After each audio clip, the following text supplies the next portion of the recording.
பகலில் 100 டிகிரி வெயில் வாட்டிய நிலையில் சென்னையில் இரவில் பரவலாக மழை பொழிந்தது. சென்னையில் கோயம்பேடு, நெற்குன்றம், மதுரவாயல், வானகரம், வளசரவாக்கம் உள்ளிட்ட பகுதிகளில் மிதமான மழை பொழிந்தது. திடீர் மழையால் வெப்பம் தணிந்து இதமான சூழல் ஏற்பட்டது.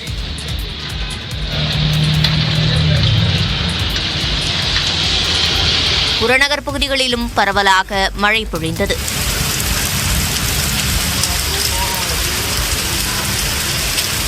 இதேபோல் திருவண்ணாமலை மாவட்டத்தில் நேற்றிரவு 2 மணி நேரம் பெய்த கனமழையால் வெப்பம் தணிந்து இதமான சூழல் உருவானது.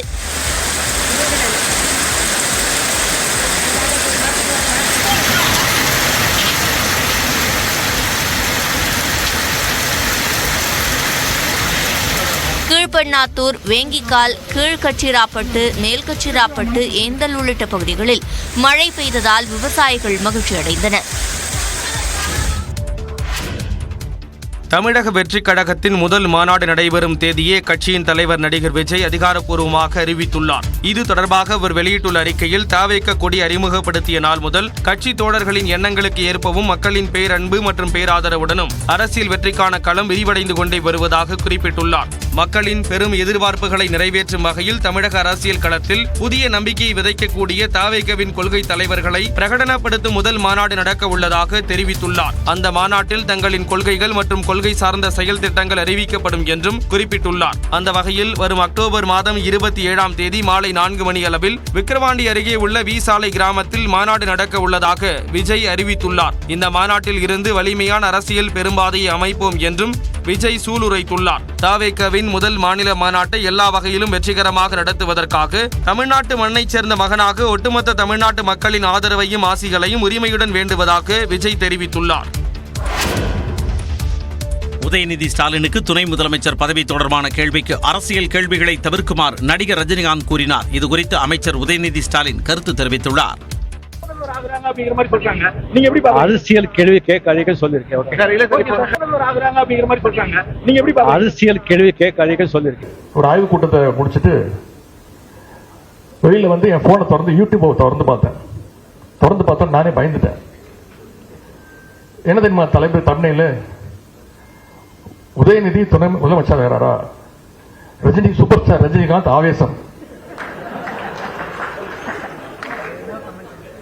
நான் பயந்துட்டேன். சரி, நான் இன்னும் துணை முதலமைச்சர் அறிவிப்பே வரல, அதற்கான முழு உரிமையும் முதலமைச்சர் கிட்ட தான் இருக்கு.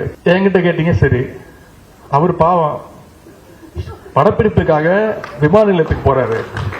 அவரை போய் வழிமறிச்சு இடம் கொடுக்காம, அவர் பிளைட்டுக்கு டைம் ஆச்சுன்னு நினைக்கிறேன், அவர்கிட்ட போய் நீட்டு அவர் சொல்லிட்டாரு, எங்கிட்ட இந்த அரசியல் கேட்காதீங்க அப்படின்ட்டு போயிட்டாரு. ஆனா அவங்க வச்சிருக்கிற தலைப்பு என்ன, படிச்சா என்னன்னு தோணும், உதயநிதி துணை முதலமைச்சர், சூப்பர் ஸ்டார் ரஜினிகாந்த் ஆவேசம். இப்படி அதனால பத்திரிகை நண்பர்கள், இன்னைக்கு இதுக்கு என்ன தமிழ் வைக்க போறீங்கன்னு தெரியல. 20% போனஸ் கோரி NLC ஒப்பந்த தொழிலாளர்கள் நடத்திய முத்தரப்பு பேச்சுவார்த்தை தோல்வியில் முடிந்தது. கடலூர் மாவட்டம் நெய்வேலியில் உள்ள NLC இந்தியா பழுப்பு நிலக்கரி நிறுவனத்தில் சுமார் 60% பேர் ஒப்பந்த தொழிலாளர்களாக உள்ளனர். நிரந்தர ஊழியர்களுக்கு 2 லட்சம் வரையும், அதிகாரிகளுக்கு 5 லட்சம் ரூபாய் வரையும் போனஸ் வழங்கப்படுவதாக கூறப்படும் நிலையில் ஒப்பந்த தொழிலாளர்களுக்கு 8.33% மட்டுமே வழங்குவதாக கூறப்படுகிறது. 20% போனஸ் கோரி ஜீவா தொழிற்சங்க ஒப்பந்த தொழிலாளர்கள் 2 நாட்கள் தர்ணா போராட்டத்தில் ஈடுபட்டனர். இந்நிலையில் கடலூர் வருவாய் கோட்டாட்சியர் அபிநயா தலைமையில் NLC நிர்வாகிகள் தொழிற்சங்கத்தினர் நடத்திய முத்தரப்பு பேச்சுவார்த்தையில் உடன்பாடு எட்டப்படவில்லை. NLC நிர்வாகம், இந்த தொழிலாளர்களுக்கும் எங்களுக்கும் எந்தவிதமான சம்பந்தமும் இல்லை, போனஸ் எங்களை இவர்கள் கேட்பதற்கு எந்த சட்டத்திலும் இடமில்லை என்று உறுதியாக தெரிவித்துவிட்டது. போராட்டத்தில் ஈடுபடும் தொழிலாளர்கள் மீது உயர்நீதிமன்ற உத்தரவை மீறி NLC நிர்வாகம் நடவடிக்கை மேற்கொள்வதாகவும் அடுத்த கட்ட போராட்டம் குறித்து இன்று அறிவிக்கப்படும் என்றும் தொழிற்சங்கத்தினர் அறிவித்துள்ளனர். சென்னை நெற்குன்றத்தில் குப்பை போட சென்றபோது தெருநாய் கடித்து குதறியதில் 10 வயது சிறுவனுக்கு கையில் காயம் ஏற்பட்டு மருத்துவமனையில் சிகிச்சை பெற்று வருகிறார். பால்வாடி 2வது தேர்வில் வீரமுத்து செல்வி தம்பதியின் 10 வயது மகன் கேசவன் அருகிலுள்ள அரசு பள்ளியில் 5ஆம் வகுப்பு படிக்கிறார். பெற்றோர் இருவரும் கூலி வேலைக்கு சென்ற நிலையில் குப்பையை தொட்டியில் போட கேசவன் முயன்றார். அப்போது தெருநாய் அவரின் கையை கடித்து குதறியது. இதில் சிறுவனின் கை தசையில் பலத்த சேதம் ஏற்பட்டது. ரத்தம் சொட்ட சொட்ட அவர் தனது வீட்டுக்கு சென்ற நிலையில் அருகில் இருந்தவர்கள் கீழ்ப்பாக்கம் அரசு மருத்துவமனையில் சேர்த்தனர். நாய் அதை தள்ளி விட்டானா, தள்ளி விடும் போது அந்த நாய் எகிரி கடிச்சிருச்சு. சிறுவனின் கையில் காயம் குணமடைந்த பிறகுதான் தொடையிலிருந்து சதை எடுத்து அறுவை சிகிச்சை செய்ய முடியும் என்பதால் சிறுவனின் பெற்றோர் அதிர்ச்சி அடைந்துள்ளனர். வேலைக்கும் செல்ல முடியாமல் மகனையும் கவனித்துக் கொள்ள முடியாமல் பெற்றோர் தவிப்புக்கு ஆளாகியுள்ளனர். தங்கள் பகுதியில் உள்ள தெருநாய்களை பிடித்துச் செல்ல வேண்டும் என்றும் பொதுமக்கள் கோரிக்கை விடுக்கின்றனர். இந்த பையனை கடிச்சதை இப்ப நாளைக்கு எங்களை கடிக்கும், இன்னொரு குழந்தைங்களை கடிக்கும். எல்லாருக்குமே ஆபத்தாகுது. இப்போ பயமா இருக்கு. அதிகரிக்கும் தெருநாய்க்கடி சம்பவங்களால் மக்கள் நடமாட அச்சமடைந்துள்ளனர். கவனமா இருக்கும். சங்கத்தமிழன், வன்னிய அரசு, கட்சிகளுக்கு பொறுப்பாளர்களாம் ரொம்ப கவனமா இருக்கும். யூடியூப் சேனல்களுக்கு பேட்டியளிக்கும் போது கவனமாக இருக்க வேண்டும் என கட்சியினருக்கு திருமாவளவன் அறிவுறுத்திய காட்சிதான் இது.